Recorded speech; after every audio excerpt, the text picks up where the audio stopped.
नमस्कार दोस्तों। आज हमारे सामने उत्तर प्रदेश के सामान्य ज्ञान से जुड़े कुछ बहुत ही दिलचस्प सोर्स हैं। हमारा मिशन सिर्फ तथ्यों को एक एक करके जानना नहीं है, बल्कि उनके पीछे के पैटर्न को समझना है। बिल्कुल, कि कैसे उत्तर प्रदेश का भूगोल उसकी राजनीति को और उसका इतिहास उसके आज को आकार देता है। हाँ, ये उन सभी के लिए महत्वपूर्ण है जो यूपीपीएससी या किसी भी राज्य स्तरीय परीक्षा की तैयारी कर रहे हैं। तो चलिए इस जानकारी की परतों को खोलना शुरू करते हैं। ठीक है, तो सबसे पहले बात करते हैं उत्तर प्रदेश की नींव की। हमारे सोर्स के मुताबिक राज्य का गठन हुआ 24 जनवरी 1950 को। जी, ये वही दिन है जब इसका नाम संयुक्त प्रांत से बदलकर उत्तर प्रदेश रखा गया। लेकिन कहानी में कुछ और भी तारीखें हैं जो उतनी ही जरूरी हैं, जैसे कि 1 नवंबर 1956 को राज्य का पुनर्गठन हुआ और फिर एक बहुत बड़ा भौगोलिक बदलाव आया 9 नवंबर 2000 को, जब उत्तराखंड बना। हाँ, जब इसके 13 पहाड़ी जिलों को अलग करके उत्तराखंड राज्य बनाया गया। तो ये 3 अलग अलग तारीखें हैं, 1950, 1956 और 2000। इनमें अक्सर लोग कंफ्यूज हो जाते हैं। बिल्कुल। मतलब 1950 में नाम बदला और 1956 में पुनर्गठन हुआ, इन दोनों में असल में क्या फर्क था? ये एक बहुत ही शानदार सवाल है और यहीं पर गहरी समझ काम आती है। देखिए, 24 जनवरी 1950 को जो हुआ वो एक तरह से रीब्रांडिंग थी। अच्छा। संयुक्त प्रांत नाम में एक औपनिवेशिक यानी कॉलोनियल झलक थी। हाँ। उसे बदलकर एक भारतीय नाम उत्तर प्रदेश दिया गया। हाँ। लेकिन राज्य की सीमाएं और प्रशासनिक ढांचा वो सब वही रहा। तो मतलब सिर्फ नाम बदला था? हाँ, जो असली बदलाव आया वो 1956 में राज्य पुनर्गठन आयोग की सिफारिशों पर हुआ। हाँ। तब भाषा के आधार पर पूरे देश में राज्यों की सीमाएं फिर से तय की जा रही थी। तो 1956 का बदलाव प्रशासनिक और भाषाई था। हाँ। जबकि 1950 का बदलाव यूं कहिए प्रतीकात्मक था। अच्छा, तो एक नाम का बदलना था और दूसरा सीमाओं का। ये हुई ना बात। चलिए, पहचान की बात चली है तो प्रदेश के प्रतीकों को भी समझ लेते हैं। जी। राजकीय खेल हॉकी है, फूल पलाश है और पेड़ अशोक का है। पशु बारहसिंगा और पक्षी सारस या क्रॉन्च है। ये तो वो तथ्य हैं जो हमें याद करने होते हैं। बिल्कुल, लेकिन राजकीय चिन्ह यानी जो स्टेट एम्बलम है वो सिर्फ याद करने की चीज नहीं बल्कि समझने की चीज है। अगर आप उसे ध्यान से देखें तो एक गोले के अंदर 2 मछलियां हैं, एक तीर धनुष है और 3 लहरदार लकीरें हैं। ये सिर्फ एक डिजाइन नहीं है। हाँ, मैंने हमेशा सोचा है कि इन मछलियों और तीर धनुष का एक साथ क्या मतलब है। ये दोनों बिल्कुल अलग दुनिया की चीजें लगती हैं। और यही इसकी खूबसूरती है। ये 2 अलग दुनियाओं का संगम है। जो 2 मछलियां हैं वो अवध के नवाबी शासन का प्रतीक मानी जाती हैं। अच्छा, मुस्लिम शासकों का दौर। जी। और तीर धनुष सीधे तौर पर अयोध्या और भगवान राम की विरासत का प्रतीक है। और नीचे जो लहरें हैं वो गंगा यमुना के संगम की हैं। कमाल है। तो एक ही चिन्ह में अवध और अयोध्या, नवाबी और पौराणिक विरासत और गंगा यमुना की संस्कृति सबको एक साथ पिरो दिया गया है। ये उत्तर प्रदेश की मिलीजुली संस्कृति, जिसे हम गंगा जमुनी तहजीब कहते हैं, उसका सबसे सटीक चित्रण है। कमाल है।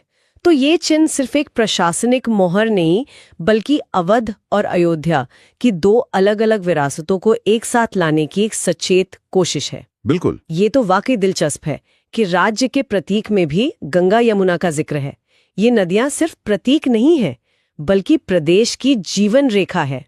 चलिए, इसी बात को आगे बढ़ाते हैं और उत्तर प्रदेश के भूगोल को समझते हैं। हमारे सोर्स में ये 7.5% का आंकड़ा दिया गया है, यानी उत्तर प्रदेश का क्षेत्रफल जो 2,40,928 वर्ग किलोमीटर है, पूरे भारत का सिर्फ 7.5%। मुझे ये आंकड़ा हमेशा चौंकाता है, क्योंकि भारत के सिर्फ 7.5% भूभाग पर देश की लगभग 17% आबादी रहती है। ये अनुपात कितना असाधारण है। ये बहुत असाधारण है और यही वो एक आंकड़ा है जो उत्तर प्रदेश की हर चीज की कुंजी है। अच्छा। हाँ, इसकी राजनीति, इसकी सामाजिक चुनौतियां, इसका आर्थिक दबाव, सब कुछ इसी में छुपा है। जब आप इतने छोटे क्षेत्र में इतने सारे लोगों को एक साथ रखते हैं तो संसाधनों पर, चाहे वो जमीन हो, पानी हो या नौकरियां, दबाव चरम पर होता है। सही बात है। इसी वजह से यहाँ की राजनीति इतनी प्रतिस्पर्धी और जरूरी हो जाती है। हर संसाधन के लिए संघर्ष है।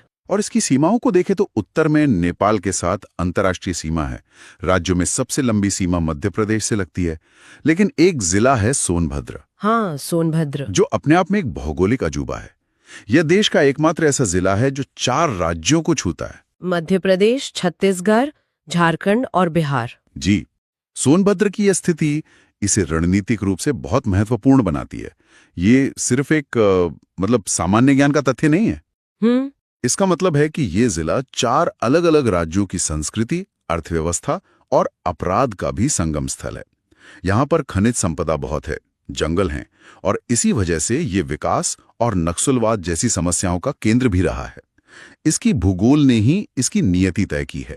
तो भूगोल सीधे सीधे शासन और प्रशासन की चुनौतियों से जुड़ जाता है। बिल्कुल। और जब प्रशासन की बात आती है तो यूपी का ढांचा अपने आप में बहुत विशाल है।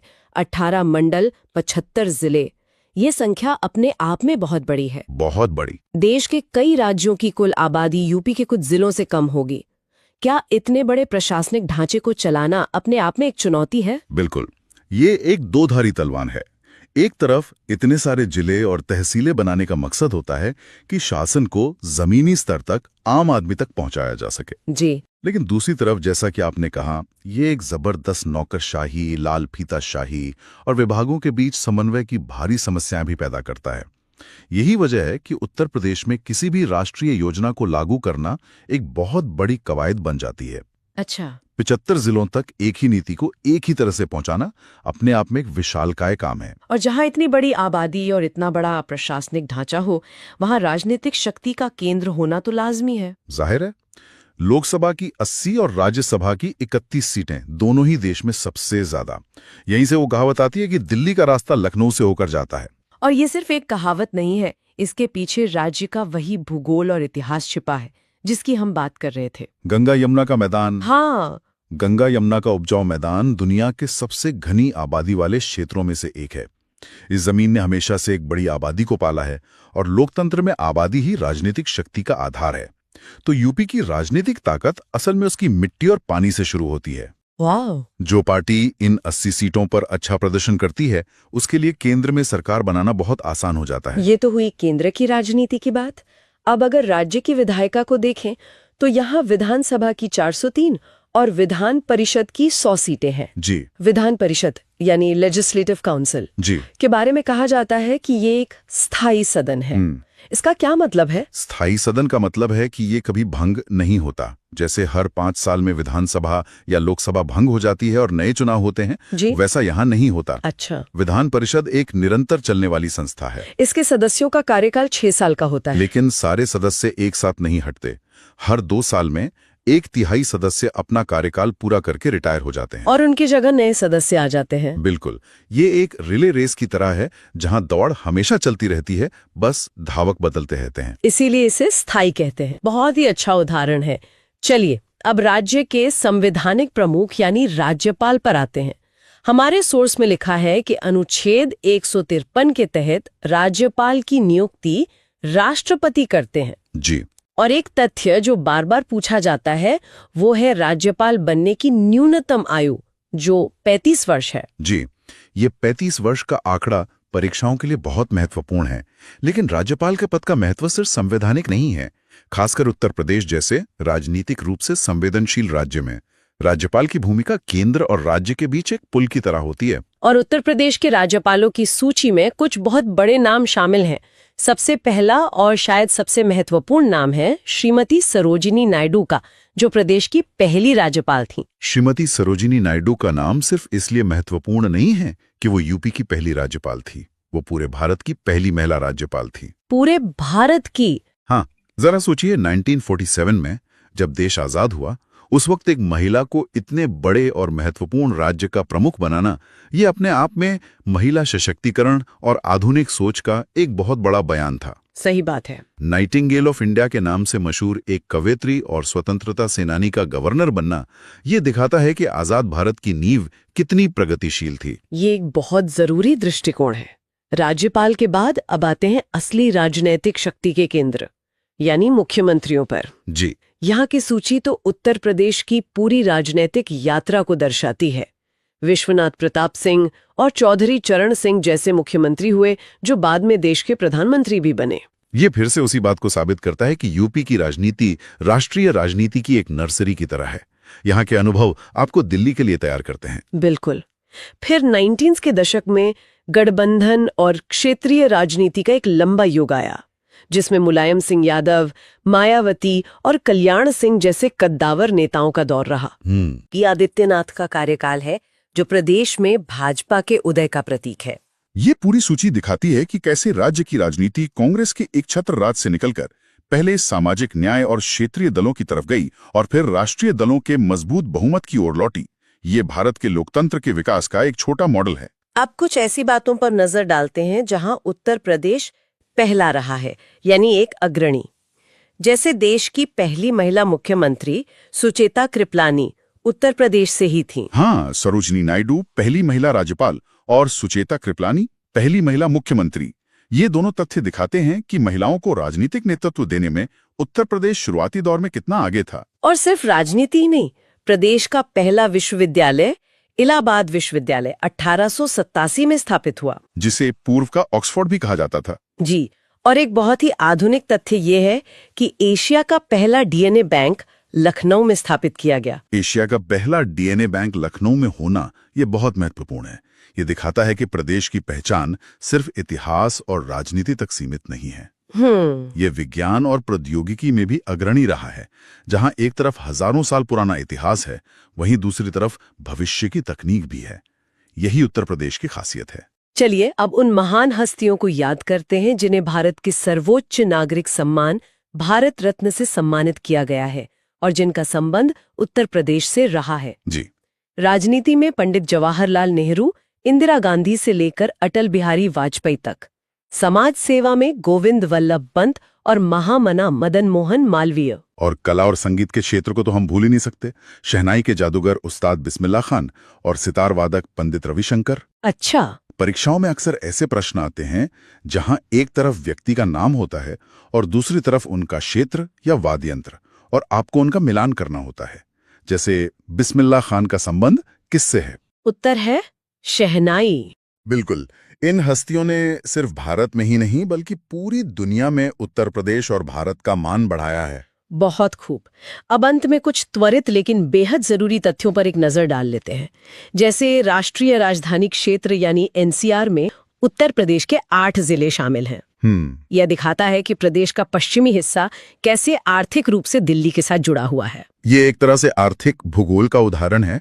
एनसीआर में शामिल होने का मतलब है बेहतर इंफ्रास्ट्रक्चर, ज्यादा निवेश और विकास की तेज गति। यह यूपी के अंदर ही एक आर्थिक विभाजन भी दिखाता है, पश्चिम यूपी और पूर्वी यूपी के बीच। हाँ बिल्कुल। और क्षेत्रफल में सबसे बड़ा जिला लखीमपुर खीरी है। एक और राजनीतिक तथ्य यह है कि प्रदेश में अब तक 10 बार राष्ट्रपति शासन लग चुका है, जो यहाँ की राजनीतिक अस्थिरता के दौर का एक सबूत है। जी बिल्कुल। ये 10 बार का आंकड़ा दिखाता है कि गठबंधन सरकारों का दौर कितना चुनौतीपूर्ण रहा है, जब किसी भी दल को बहुमत नहीं मिलता था और सरकारें अक्सर गिर जाती थीं। तो आज हमने इन सोर्सेस के जरिए उत्तर प्रदेश के इतिहास, भूगोल, प्रशासन और इसके महान व्यक्तित्वों को सिर्फ जाना नहीं बल्कि उनके बीच के कनेक्शन को समझा। हाँ, ये तथ्य न केवल परीक्षा के लिए बल्कि एक जागरूक नागरिक के तौर पर अपने राज्य को बेहतर ढंग से समझने के लिए भी बहुत जरूरी हैं। निश्चित रूप से। आज की चर्चा के ये बिंदु परीक्षा से ठीक पहले एक क्विक रिवीजन के लिए बहुत उपयोगी साबित होंगे।